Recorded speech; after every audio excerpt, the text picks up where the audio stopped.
आदरणीय मित्रों, श्री अवतार का बोध हो, श्री माता धरती का बोध हो। मित्रों, आज आया है प्रश्न कि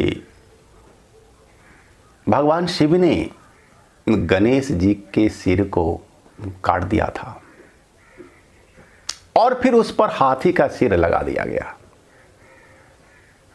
ये जो कहानी है, घटना है, इससे क्या शिक्षा मिलती है? इसमें कौन सा धर्म, कौन सा विज्ञान छिपा हुआ है? नेपाल के एक मित्र हैं, वे पूछते हैं कि उनके ईसाई मित्र उनसे इस तरह के सवाल करते हैं और वे उनका ठीक ठीक जवाब नहीं दे पाते हैं, तो आप इस पर समझाइए। दोस्तों, आइए समझते हैं।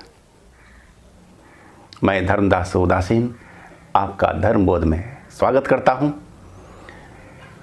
दोस्तों, देवी देवता क्या हैं और पौराणिक साहित्य क्या है, पुराण क्या है, इन्हें पहले समझना होगा, तब आप इन कथाओं के राज को, रहस्य को, शिक्षा को ठीक से समझ पाएंगे।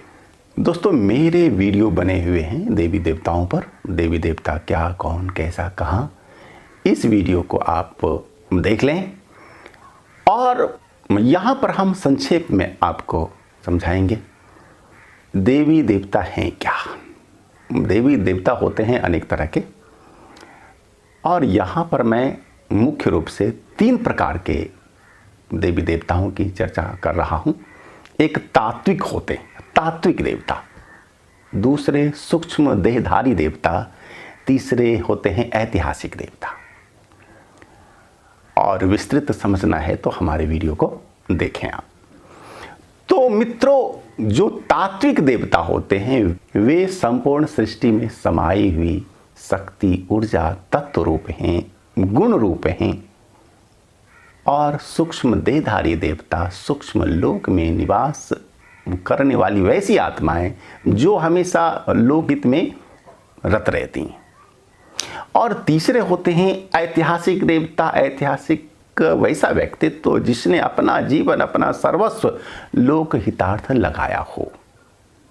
तो गणेश, शिव, ब्रह्मा, विष्णु, महेश, लक्ष्मी, भवानी वगैरह जो हैं, ये तात्विक देवता है। ये देहधारी नहीं और ना ही ऐतिहासिक हैं। ये कभी हुए थे देह में, ऐसी बात नहीं है। और ये तत्व रूप हैं, गुण रूप हैं, ऊर्जा रूप हैं, संपूर्ण ब्रह्मांड में समाये हुए हैं। जैसे गणेश का अर्थ सफलता, सफलता के देवता हैं वो। और इसीलिए हर कार्य में, हर कार्य की शुरुआत, हर धार्मिक अनुष्ठान व्यक्ति गणेश वंदना से ही आरंभ करता है। शिव का अर्थ होता है कल्याणकारक। जो कल्याणकारक तत्व संपूर्ण ब्रह्मांड में है वह शिव। विष्णु अर्थात संरक्षण, पालन, पोषण की शक्ति, ऊर्जा, तत्व, गुण। यदि हम इन्हें व्यक्ति मान लेंगे, व्यक्तित्व मान लेंगे, यदि हम ऐतिहासिक मान लेंगे, सूक्ष्म देहधारी मान लेंगे, तो हम इन्हें ठीक से समझ नहीं पाएंगे और हम अपने पौराणिक साहित्य को भी ठीक से समझ नहीं पाएंगे। क्या है पुराण? वे क्या है? आध्यात्मिक रहस्यों को समझाने का सरल, सरस माध्यम। अगर उन कथाओं को सही सत्य मान लेंगे और उस पर तर्क वितर्क बहस यदि आरंभ कर देंगे, तो हम किसी अच्छे रिजल्ट तक नहीं पहुंच पाएंगे। ठीक है? तो पौराणिक साहित्य को आप मान लें शिक्षा देने वाली गढ़ी गई कहानियां, कथाएं। वे कभी हुई थी ऐसी बात नहीं है। हां, जहां तहां ऐतिहासिक भी कथाएं उसमें हैं, यह भी बात माननी पड़ेगी। लेकिन 90% जो कथाएं हैं वे काल्पनिक हैं। वे शिक्षा देने के लिए गढ़ी गई हैं। वे आध्यात्मिक रहस्यों को समझाने के लिए लिखी गई हैं। और दोस्तों, अब समझिए कि भगवान शिव के द्वारा गणेश के सिर काटने का रहस्य राज क्या है? ये जो कथा है कि भगवान भोलेनाथ ने अपने ही पुत्र गणेश का सिर काट दिया, तो यहां समझिए, यहां लेखक की क्या मंशा है, वे क्या समझाना चाहते हैं इस कथा के द्वारा, वे क्या संदेश देना चाहते हैं। दोस्तों, आती है कथा कि माँ गौरी स्नान कर रही हैं और बाहर गणेश का पहरा है कि कोई अंदर ना आए, और उसी समय भगवान शिव जाना चाह रहे हैं अंदर। गणेश रोकते कि नहीं, अभी आप नहीं जा सकते, और भगवान शिव बहुत समझाते हैं और गणेश नहीं मानते। मगर गणेश उन्हें पहचानते नहीं, बालक हैं भी वे। और भगवान भोलेनाथ लंबे समय के बाद समाधि से उठे हैं और इसलिए गणेश उन्हें पहचानते नहीं। और होता क्या है फिर भगवान शिव से होने लगता है युद्ध, गणेश और शिव का युद्ध। और भगवान शिव ने सिर उनका काट दिया, गणेश का सिर। और इसके बाद फिर हाथी का सिर जोड़ दिया गया, दंड भी दिया गया, और फिर उसका तुरंत उपचार भी किया जाता है। अब यहां समझिए रहस्य को।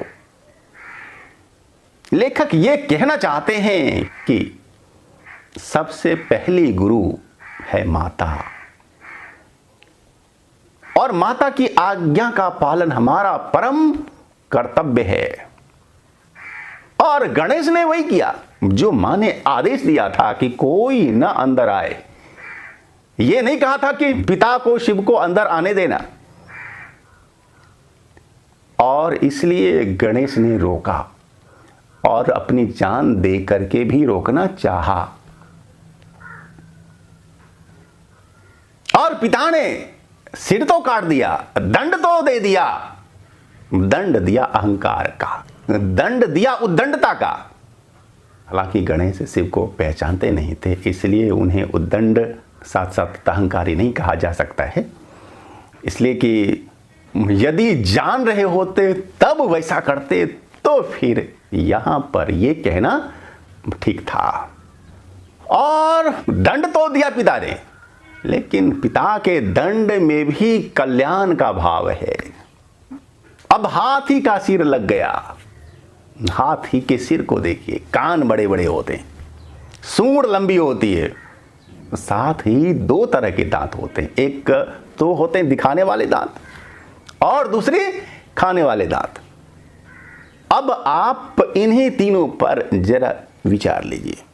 कान है बड़े बड़े कि श्रोता बनो, अच्छे श्रोता बनो, सुनो सबकी, सुनना सीखो। आजकल तो लोग सुनना ही नहीं चाहते दूसरे की बात, अपने मन का ही हमेशा करना चाहते। दूसरे की भावना को सुने, समझें, विचारें, मंथन करें, ऐसा धैर्य आज के लोगों में हो गया है कम। और वहां कहानी के द्वारा, कथा के द्वारा, हाथी के कान के द्वारा यह शिक्षा दी जा रही है कि यदि तुम्हें सफल होना है, सफलता के देवता बनना है, तो लंबे कान रखो, सबकी सुनो और चिंतन करो, मंथन करो, विचार करो। नंबर एक बात। दूसरी बात, सूंड लंबी रखो। हाँ, आपको भी सूंड अपनी लंबी रखनी होगी, आपको भी सूंड होना चाहिए। हाँ भाई, भावार्थ क्या है इसका? भावार्थ है कि सूंड क्या करता है? दूर से ही वस्तु को ग्रहण कर लेता है।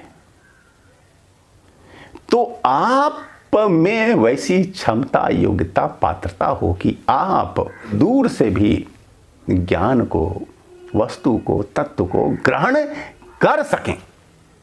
हमेशा पास वाली, नजदीक वाली ही चीजें नहीं, बल्कि जो दूर में भी है उसे भी ग्रहण करने की क्षमता, योग्यता आपकी होनी चाहिए, तब आप सफल हो पाएंगे अपने जीवन में ज्यादा। तीसरी बात, दो तरह के दांत हैं, एक दिखाने वाले, दूसरे खाने वाले। लोक व्यवहार में सफल होना है तो ये गुण आप में होने चाहिए। अपने सारे राज रहस्य को व्यक्त नहीं कर देना है सबके सामने, है ना। और बहुत बार खाने के, दिखाने के दोनों दांत अलग अलग होने आवश्यक हैं। और अगर ऐसा नहीं करते हैं तो लोक व्यवहार में आप ज्यादा सफल नहीं हो पाएंगे, ऐसी सीख शिक्षा लेखक दे रहे हैं। दोस्तों, और भी अनेक तरह की बातें, रहस्य शिक्षाएं हैं इनमें, लेकिन वीडियो ज़्यादा लंबा ना हो जाए इसलिए मैं अपनी वाणी को विराम देता हूं। और मैं नेपाली मित्र से कहना चाहता हूं कि भाई, आप इस तरह के प्रश्न हमसे पूछते रहिए। साथ ही सबसे कहना चाहता हूं कि अगर आपके मन में धार्मिक आध्यात्मिक जिज्ञासा है, प्रश्न है, शंका है, सवाल है, तो आप पूछते रहिए हमसे और हम आपके सवालों के जवाब देने का प्रयास करते रहेंगे। धन्यवाद।